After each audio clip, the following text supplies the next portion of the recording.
It is the 30th of August 2025. Welcome to UBC Lunchtime News with me, Maureen Babidie. These are our stories this afternoon. Justice John Francis Abodo, a distinguished Ugandan lawyer, has been appointed principal judge of Uganda, becoming the administrative head of the High Court. Her career, marked by impressive academic and professional achievements, began in 2007 as a trainee state attorney at the Office of the Director of Public Prosecutions, DPP. Abodo rose through the ranks to become senior assistant DPP and head of the anti-corruption desk. In 2020, she made history as Uganda's first female director of public prosecutions. As principal judge, she now oversees the administration of the High Court and the supervision of magistrates across the country.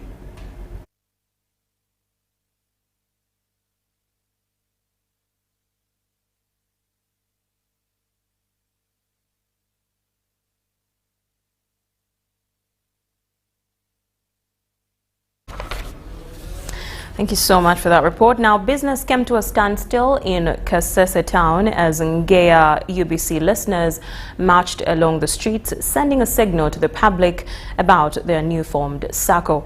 The SACCO, which involves all Ngeya UBC listeners clubs, will improve the livelihood of the members through economic transformation in their respective areas. We have a report.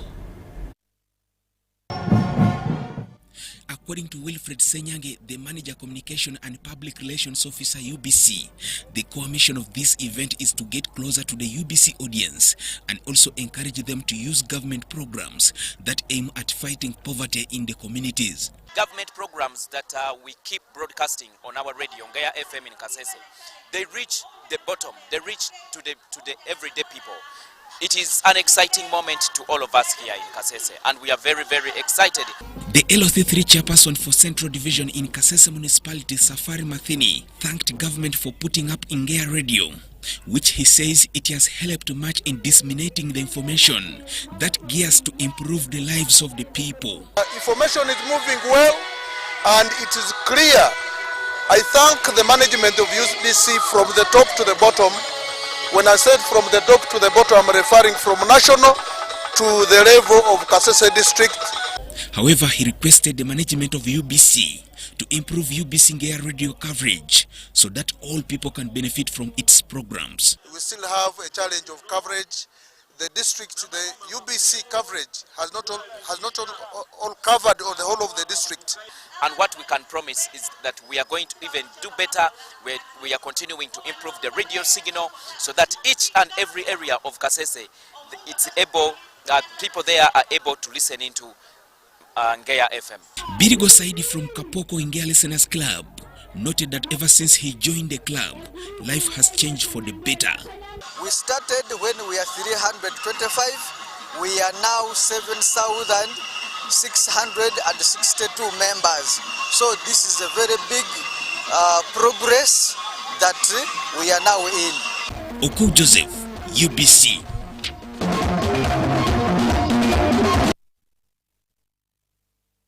Thank you so much. Now, cultural leaders are being urged to protect the vulnerable and ensure their decisions uphold the law. In northern Uganda, land wrangles remain a persistent challenge, fueled in part by some clan leaders accused of escalating rather than resolving disputes. For generations, clan leaders have played a central role in land matters, overseeing succession, naming of heirs, and guiding families after the death of a breadwinner. But today, the authority is under scrutiny, marred by accusations of dishonesty and abuse of power. A number of them are good, others are not objective. They suppress that the girl child should not get land, whereas the law allows that. New figures from Redeem International reveal that Uyam district has registered over 70 land conflict cases since the organization began operations, the highest in the region. Lira and Kwale follows closely. Alarmingly, nearly 80% of these cases, cultural leaders were the first point of contact, yet most disputes remain unresolved. People had left their land because of the insurgents, are back. Orphans, now they're also tracing for their land. Per week, I receive at least 10 cases. Clan leaders are increasingly accused of bias, some even inheriting widows allegedly to gain access to family property. According to the 2024 police crime report, land-related crime cases rose to 397 nationwide, up from 271 the previous year. You put them here, okay? In response, Redeem International is now training cultural leaders at grassroots levels, ensuring their roles align with the Constitution, especially in matters of succession and inheritance. The aim to protect widows, orphans and safeguard family land. To handle the matters that arise from widows and orphans with fairness at the initial stages. The widows and orphans here start their cases with this lower structure. So we chose this. The number of cases that they have messed up with, and some of them actually, the law enforcement has held them accountable. They are charged in court.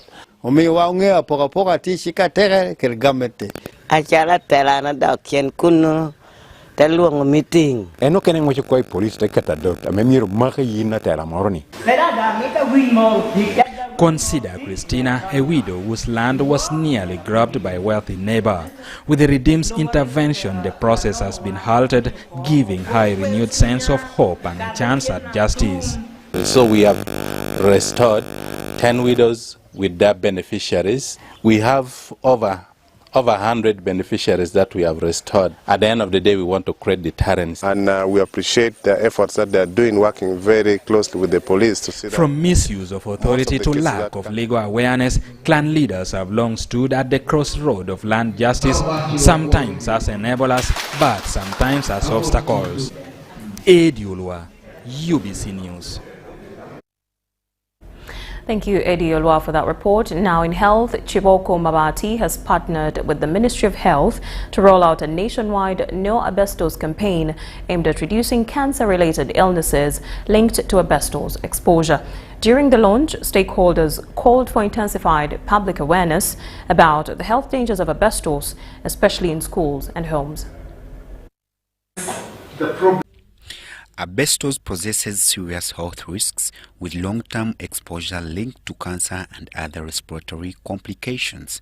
Experts are now arguing for a shift to safer roofing alternatives to protect communities. Kiboko Mabat is working in collaboration with the Ministry of Health through the Uganda Cancer Institute to drive the campaign forward. So we are happy to partner with Steel to increase awareness, to campaign for awareness in our communities, in schools, in health facilities, so that people are aware that if they have been exposed, they can report early. As a brand, is to build the Uganda that we are all safe in, to build families, children who are our next generation, but also as a brand we think these are our next customers, to have a safe environment. The Ministry of Health is also pushing for a total nationwide ban on the use of asbestos roofing materials. It affects the lungs. When you are exposed to asbestos, you get affected, and it comes gradually. It doesn't come immediately. It may take 8, 10, even more years to surface. But when you have been exposed. However, the campaign faces hurdles including limited public awareness and economic constraints that prevent many from replacing aging asbestos roofs. We also have a challenge of late presentation. The patients that come to us come when it is too late. And sometimes we don't even bother them to come to the Cancer Institute. Dr. Kafero, some patients never reach the Cancer Institute. I think we have about 30% of our patients that even don't have a diagnosis of what they are suffering from. We are offering 10% discount on Chiboko Mabati to those families, schools, colleges, hospitals, and the government institutions who want to replace those asbestos sheets. Asbestos continues to be a major public health threat across Uganda, especially in schools, government buildings, and residential structures.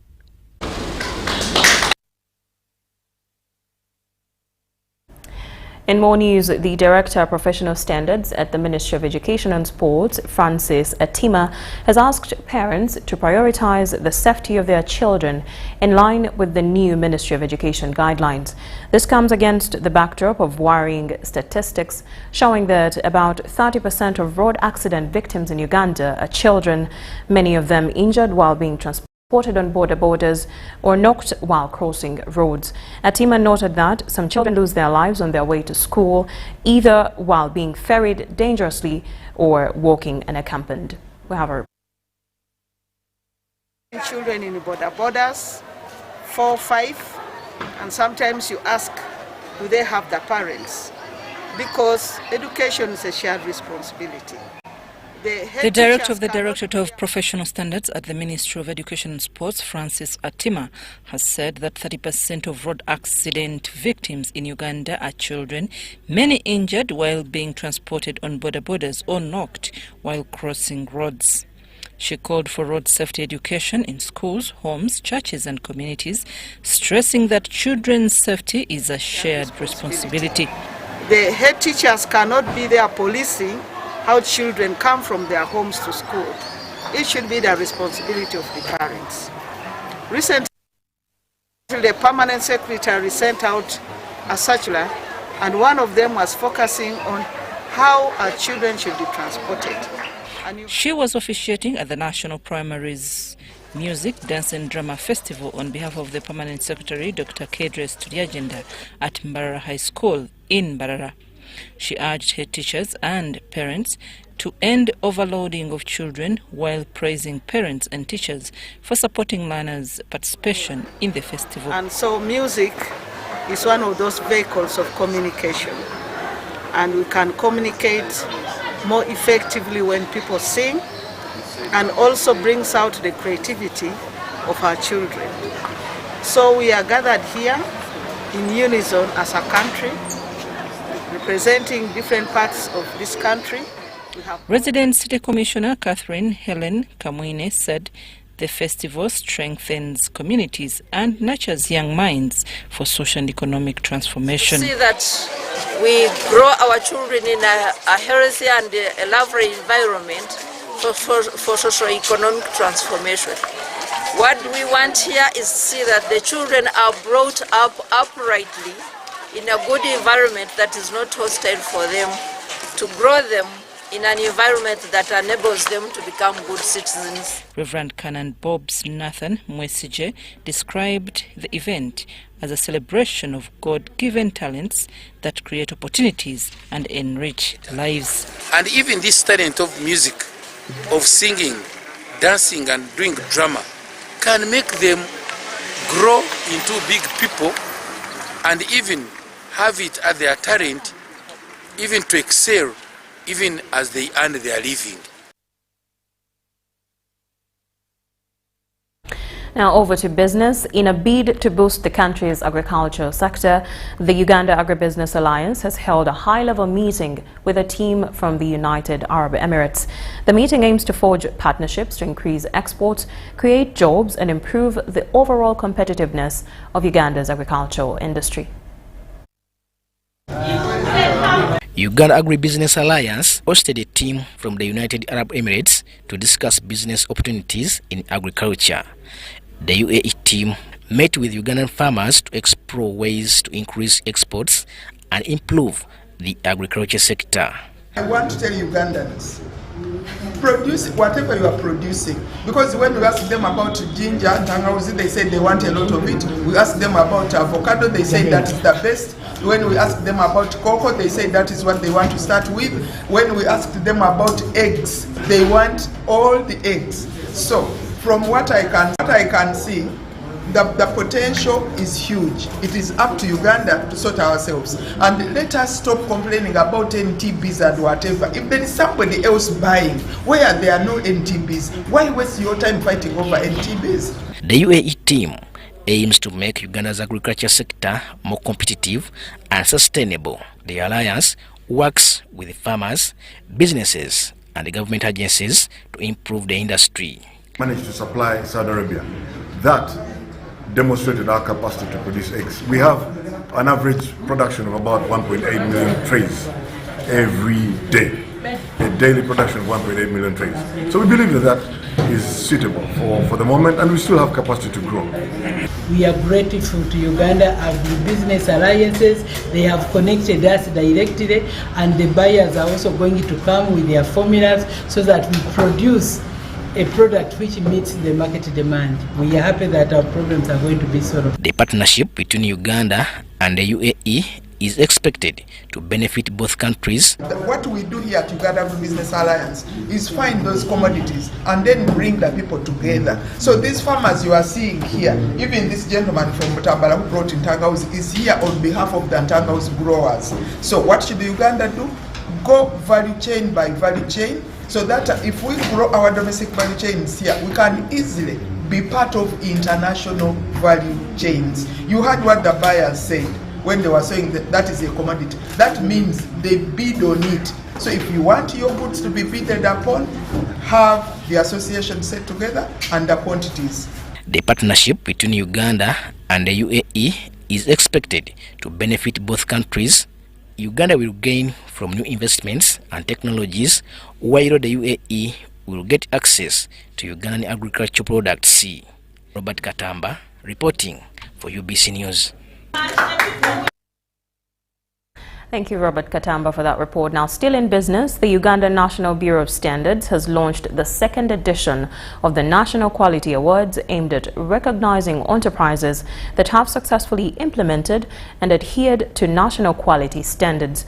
The initiative underscores the Bureau's commitment to promoting safety, quality, and consumer confidence in Ugandan goods and services. We have a report. The Uganda National Bureau of Standards is enhancing efforts to recognize the growing number of enterprises embracing quality standards for products and services. Standards gives you access to the market. You're able to sell your products or your services and generate income that can help you grow. Now, as a country, we are interested in this because the numbers that do that generate revenue for the country, and people are able to look after themselves. From large to small and medium enterprises, the second edition of the National Quality Awards seeks to recognize their contribution to public safety and market competitiveness. Quite content with the effort that is being made right now. We have a number of enterprises that have been certified for many years, and a number of these enterprises have actually had the effort to export, and especially within the region. Some of them are even going beyond the East Africa. The criteria for these awards is rooted in familiar quality management principles, including documented evidence of compliance to, among others, quality management and customer supply. We're looking at, do you know the quality of your raw material? How do you keep a record of that?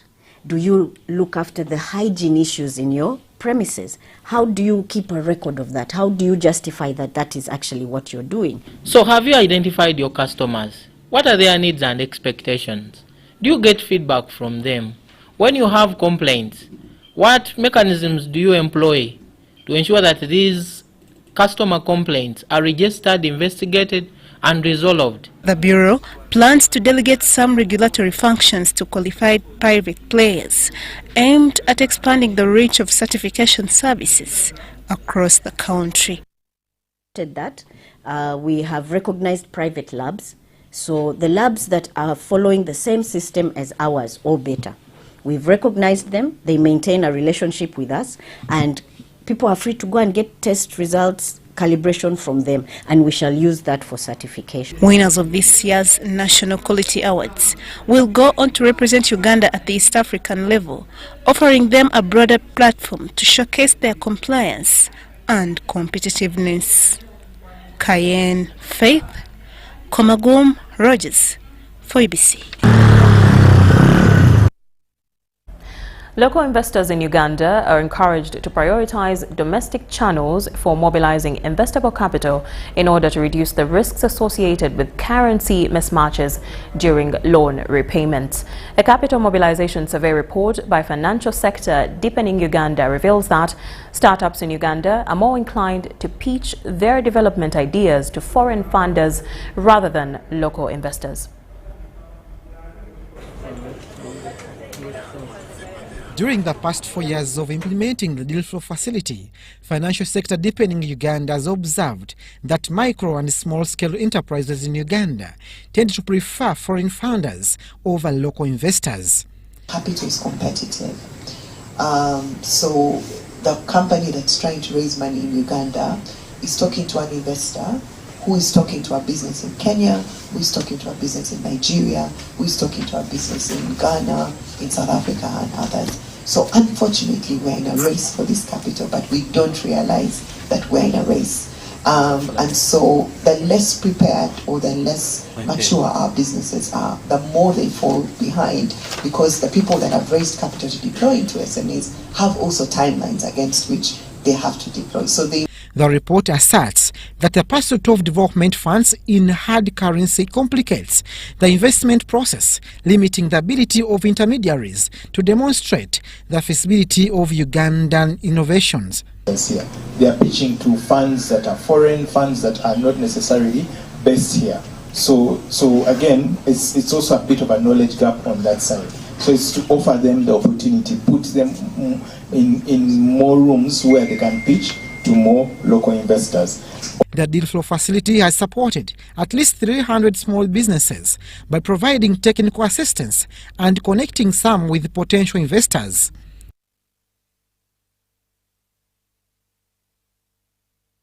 Thank you so much, Abdul Nasir, for that report. Now that wraps up our time here on UBC Lunchtime News with me, Maureen Babidie. I'll take you to a live feed of the second edition of the Namunkekera Trade Show and Bazaar in Nakaseke District, officiated by Right Honorable Robina Nabanja. Good afternoon.